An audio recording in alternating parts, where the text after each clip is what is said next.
Hey guys, welcome to this week's podcast episode where I interview entrepreneurs, authors, influencers, and people on the cutting edge for the audience. And today I'm really happy to have Steve Selengut, and he comes from the financial services industry, and he is known as the income independence coach, which I love, severing the relationship between time and money. He's also the author of Retirement Money Secrets, which you can see in the background if you're on YouTube or on video. And I'm really happy to have him on the show to talk about finance, financial independence, saving, bread and butter topics for the audience. So Steve, welcome.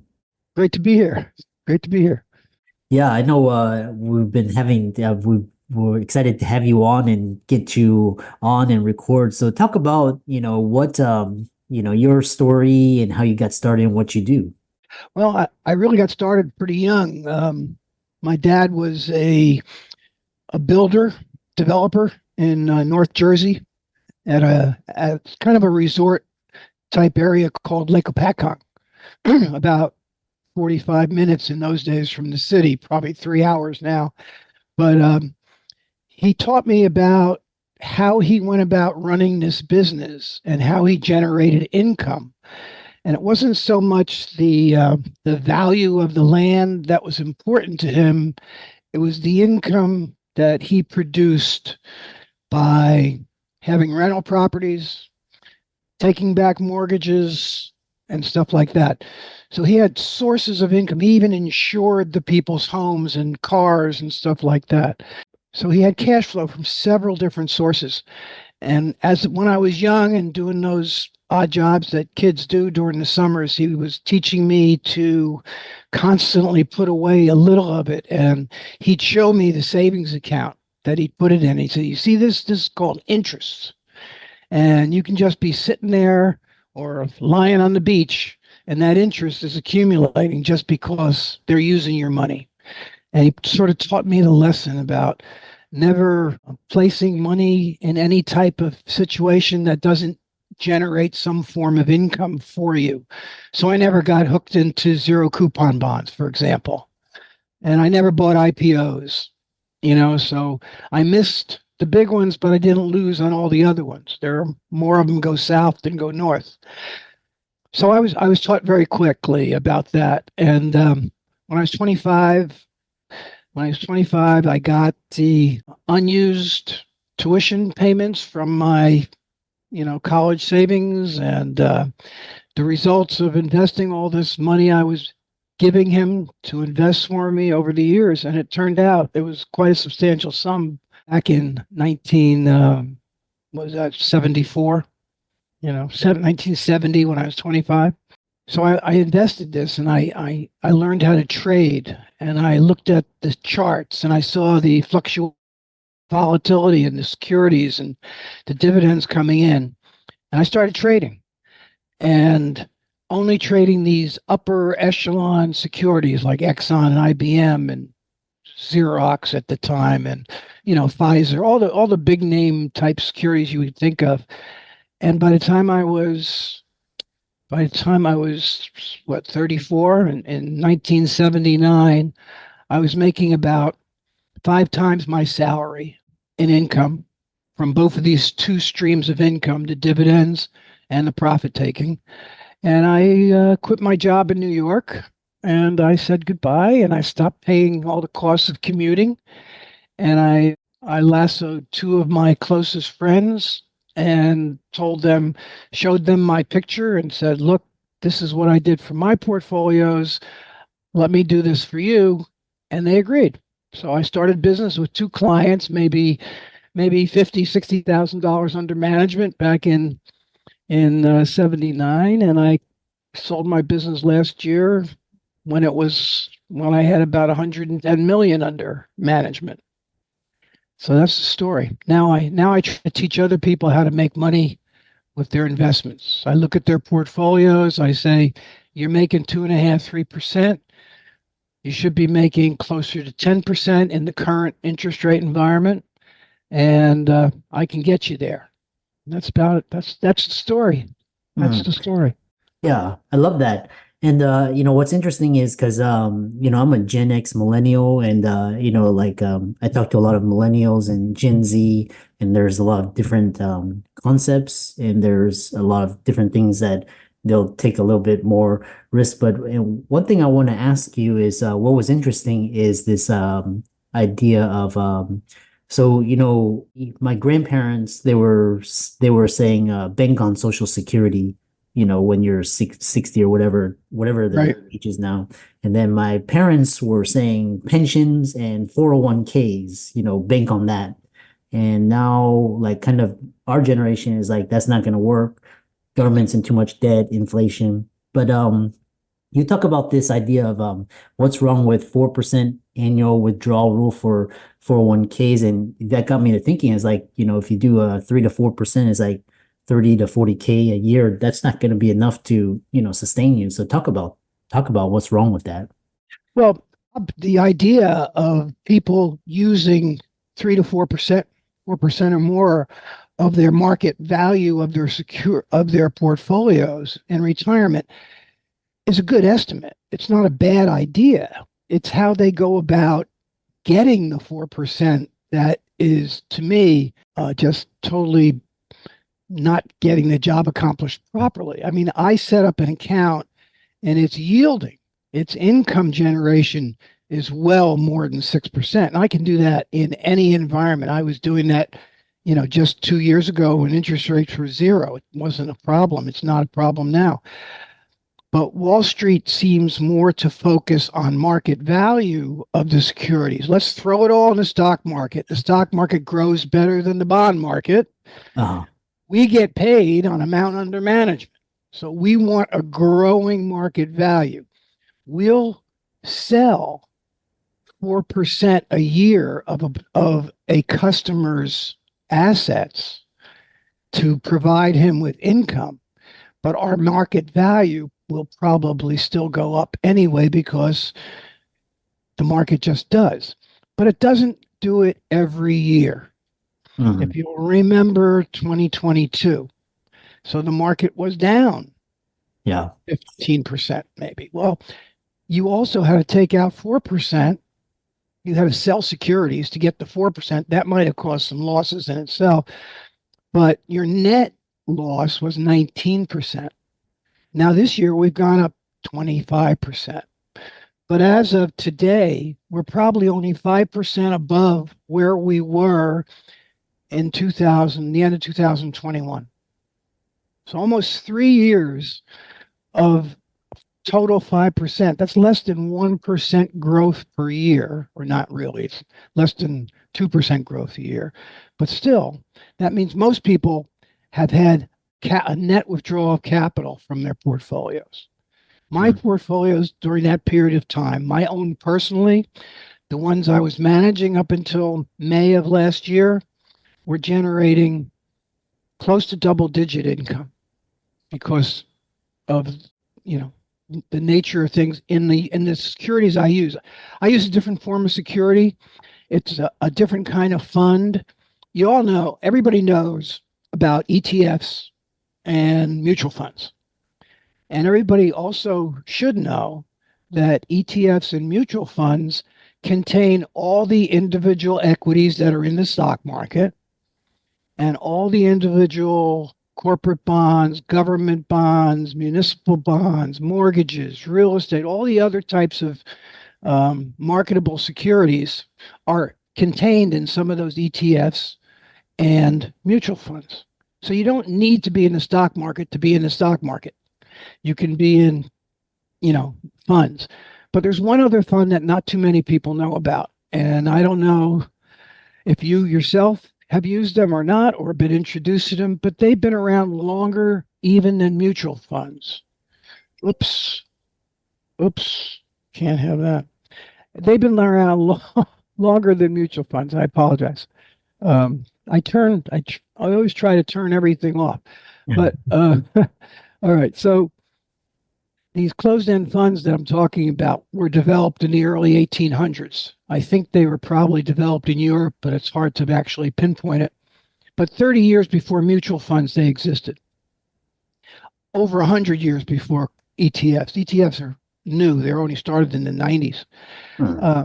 But these things are different. They contain the same securities as the other guys, but they're not market value focused. They're they're actually pass-through trusts, and you probably have a pass-through trust or two in your estate planning environment where the money's going to go on to the next generation and so on. Well, pass-through trusts are required by law to pay out 95% of the income that they make. So it differs from ETFs and mutual funds because their goals are to grow the market value. That's what they're concerned about for the most part. Uh, Closed-end funds, you're not going to see them grow in market value a lot. So you're never going to see them in 401k menus. You're never going to see them in a portfolio that's managed by a professional because they're not intended to grow. They're intended to produce income. And if I could, I could show you a list of 200 closed-end funds, individual closed-end funds that pay over 6% income to their shareholders. I could show you 40 or 50 municipal bond funds that pay an average of 5%. And they're just not very well known, but they exist. They've been around for decades. They're consistent, they're safe, they're conservative. I mean, and you can invest in almost anything you want to and reap that kind of an income as a benefit. What you're not going to have, what you're not going to have, you're not going to have that ego trip of, oh, my account's just gone up to an all-time high. It's the highest it's ever been in history, and I feel so rich. So I ask most people that I come into in a coaching environment, I say, how much income is your investment portfolio giving you that you could go and spend, that you could take that next European vacation or Caribbean cruise without touching your principal? Do you have enough income to do that? And 9 times out of 10, the answer will be no, I don't. No, I Hmm. don't. I'm counting on market value to produce my income, to sell stuff, to spend what I have to spend, buy the car, whatever. So Retirement Money Secrets is based on a conversation that I have with a couple that my wife and I meet on a cruise from Amsterdam to Switzerland. And we talk to these people and we talk to them, and I'm talking to them all the time about how they had to sell some mutual funds to pay for the trip, blah, blah, blah. And I go through and I teach them from all the fundamentals of investing and talk about closed-end funds and how they differ, what some people consider problems about them, and other types of things. And eventually they get the option of choosing whether they want to do this themselves or have somebody manage it for them and so on. Hmm. But that's the difference. That's what I've discovered. The 4% rule is a great rule. It's easy to produce 4% income. Anybody can do it. You don't have to be a rocket scientist, and you don't have to take great risks. It's easy, but they Hmm. don't do it. Yeah, I love this idea. And so, kind of talk about the other question I had in your was this idea was what is this idea of the difference between growth in market value and growth in working capital? I'm just curious about that concept. What is that? It's a lot like let's see. If you if you're playing Monopoly, all right, and you have one house on the board and it keeps growing in market value and growing in market value and growing in market value. But all the guys around you, when they roll the dice, they don't land on your property and pay rent. Right? So it's not generating you any income. It's just making you feel good. It's now it's one house, now it's a hotel, now it's whatever, but it's not generating income. With market value, when that first house goes up in price, you sell it and you now have two houses on different properties and you try to rent them. And then as this continues and you take more and more profits, you're adding more and more productive entities to your portfolio that are generating income. Like with closed-end funds, I own 200 different closed-end funds, each of them an average yield of 9% right now. And even if one of them went out of business, I'd still be making more than enough income to provide my 4%, wouldn't I? But if I owned the same number of securities paying no income, I'd be having to sell to get that 4%. Well, this base of securities, the cost of that is the working capital. That's what's working to produce your income. If I have $100,000 yielding 5,000, okay. If it goes up in market value, it's still only yielding 5,000. If it goes up in market value and I take the profit and now I have 102 yielding 5%, I have more than 5,000. And all those little incremental additions to capital produce more income. And Mm. and if you have enough income, you never have to sell things, reducing capital to pay your expenses. Mm. So working capital, just by definition, it's investments, the cost basis of the investments that are working to produce your income. Market value is just how much you can buy and sell them. I love that. It's very so for example, like dividends or like bonds, real estate, things like that. It's more capital efficient versus just watching your net worth go up. The other question I have is you have so many. I love to have you on future podcasts because you have a lot of interesting ideas. We'll talk about this idea of this income independence and what that means. And Okay, well, especially in today's climate, your jobs are not going to save you anymore. So, what is this idea of income? income independence is when you get to that point where you can say, you can make this particular statement. It doesn't matter what happens in the stock market. It can go up, it can go down, doesn't matter. Interest rates can go up or they can go down, doesn't matter. My income will stay the same or close to the same. And if I don't spend more than I make from that income, Uh-huh. I can continue to grow that income. That's income independence. That, Uh-huh. it's not vulnerable to the winds of the market. I mean, yeah, I mean, if you have an economic disaster Mhm. where you're in a country that gets taken over by a dictator and they come in and they steal all your money, Yeah. yeah, fine. Is that going to happen in the United States? We certainly hope not. And I'm not going to go any further than that politically. But the idea is that if your money is producing more income than you need to spend, that's income independence. And the wealthier you are, Mhm. the higher you can set that so that, if you need to take a cruise or two every year, I mean, that's your threshold. You want to make enough income to do that. So if that means you don't have anything invested in Bitcoin because it doesn't pay any income, so be it. You have it invested in these closed-end funds that pay enough income so you can see the world. I've Yeah. only got 3 more places on my bucket list.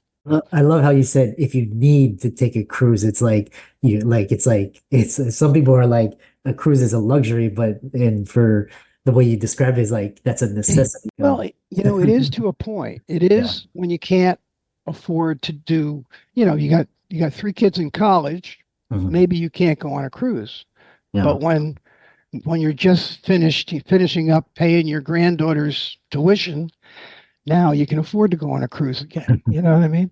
So I'm almost well, I'm a year and a month away from being 80. So Wow. so theoretically, I don't have any of those problems anymore. I can do with pretty much what I want to, but in my mind, I still Uh, want to make every penny that I'm spending on those cruises, on that traveling. yeah. I want that in income. Yeah. And with my portfolio generating what it does, I can do that.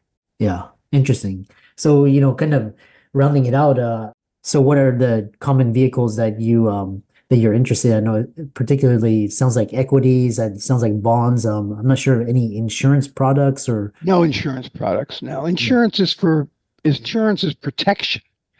And at my age, I really don't need that anymore. I've just cashed in all my old insurance policies. I think insurance is very necessary for young people Hmm. because if something happens, they don't want their wife to be saddled with this expense if she isn't the actual primary money winner. I didn't mean to be sexist in that, but whatever your partner, if you want to take care of something, your children you want to take care of, that's what you Yeah. need insurance. Yeah. But when your insurance are already, my son's already retired. You know, my Yeah. daughter makes six figures salary with the company decision, so they don't need me anymore for Yeah. that. So life insurance is not important. Homeowners insurance, that's another story. I don't use any insurance or annuity products in my portfolios. I never did, even for the accounts I was managing. It Yeah. was always a split between growth purpose, which is equities, and Uh-huh. income purpose, which is stocks, bonds, mortgages, loans, blah, blah, blah, that type of thing. So Yeah. yeah, there's a lot to choose from in those two big classes of securities. I've never done individually speculative stuff like Uh-huh. like futures. I mean, I've never even done options. I've Yeah. never felt the need for it, although I invest in closed-end funds that do covered calls, and I don't have any qualms about doing that. I Yeah. think covered calls are safe. I just never did them myself, you know. But I can I can buy a closed-end fund that invests only in companies that produce real assets, silver, gold, plutonium, whatever those things are. But they'll own 60 or 70 or 100 companies Yeah. that do that. So I have a diversified portfolio Mhm. of real asset type investments that are paying me 8 or 9% while I'm holding them. Yeah. And I don't hold things. I'm not a buy and holder. Yeah. I treat my investment portfolio like I was running a department store, and every security is on a shelf. Yeah. And if somebody walks in the door, wants to pay my target profit is like 5%. Wow. I'm not greedy at all. Uh-huh. And if somebody comes in, they want to pay that, I sell it and I'll pick up another product because they're almost interchangeable parts. Yeah. 200 of them, they all pay like an average of 9%. They're all different diversified portfolios. It's kind of easy when you boil it down to that level Yeah. and think about it. The buy and hold mentality makes people fall in love with certain securities. Oh my God, I can't sell that. I love, oh, my Apple it's dear to my heart. It's more important than my children, Yeah. because it's gone up so much. Well, how much does it pay you to keep it? Almost nothing. 1% dividend, perhaps, I think, you know? So Yeah. I turn that into something that produces income for me that I can spend. Hmm. I'm not in love with any security. Everything is for sale. So how do you balance because let's say you sell too early and then let's say like I know people sell too early and it just keeps going and they miss out on all I, that. You just let it go or you never sell it. There's no such thing as a bad profit. And nobody on the planet, none of us know what's going to happen tomorrow. exactly. Just as yesterday, when a lot of people were sitting on some profits, those profits have disappeared today. Mm, My profits didn't disappear because I took them yesterday. mm, And I took some more today, even though they weren't as much of a profit as they might have been yesterday. They were still profits. yeah. So I took them today because I'm going to take that money and now Yeah. I'm going to buy other things cheaper tomorrow. And then I'm going to sell. It's just like I'm running that store. Yeah. I'm calling my supplier and he says, "Yeah, oh my God, prices are falling." I said, "Good. Give me some more of this, that, and the other thing while the prices are down, and I'll put them back on my shelves." You can't have that attraction. You can't have that love if you Uh, want to be in my mind, if you want to be a successful income uh, investor in the stock market. You yeah. have to, you have to, you have to develop a set of rules for the quality of what you're buying. You have to diversify properly, and then you can safely sell and repurchase the same securities over and over again. I've sold, I think, just under 200 different closed-end funds already this year. Uh-huh. Like 179 the last I looked. Okay, some of them several times in the space of 3 months. I've So, generated profits equal to 2 full months income that these things produce. mhm, So instead of having a 12-month income year this year, I yeah, already have a 14-month income year. yeah, And by the end of the year, who knows? I mean, I don't know if the price is going to continue to go down or they're going to go back up again. yeah. But I still will have that same level of monthly income regardless. Yeah, I love that. And the other question I have, I know we're kind of running out on time, is this. So, this, you mentioned Bitcoin earlier, and, earlier on, like when it's early infancy, it was almost like, it's like almost like gambling, but now it's actually a lot of countries and people are looking at it. I know for the boomer generation, you may not need Bitcoin, but a lot of millennials and Gen Z, they're like, this is more efficient than gold, and I don't have to, like, it's digital. So what are your thoughts on this? This is not advice, but they have this new ETF product. I never do anything that I don't totally understand going on with Bitcoin, how it can be worth anything at all. Hmm. I don't equate it to gold. Hmm. And I never was a gold lover either because it's sitting there in my garage. I can't spend it. Yeah. I can't go to the pharmacy and say, "Here, give me my prescriptions." You Right. know. So I've never been a fan of metals. I buy the companies that do it.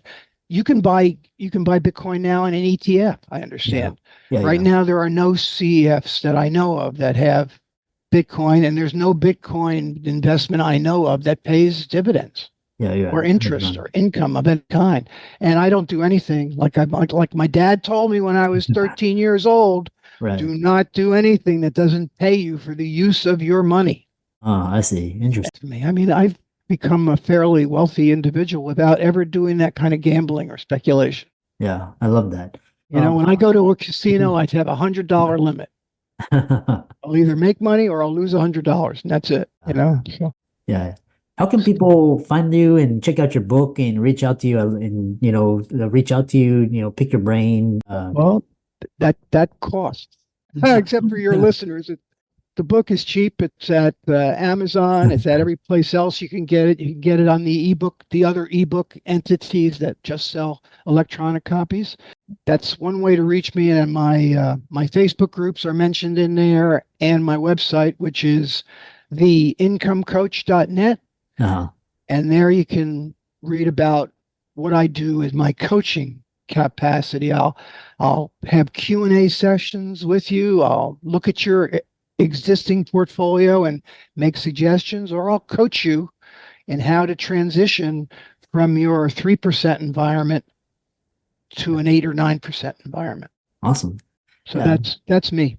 And for all the audience out there, let's thank Steve for coming on. Check out his book. You want to reach out to him for coaching. All of his links will be in the show notes. And with that, thanks so much for coming on. My pleasure. Nice talking to you. Yeah.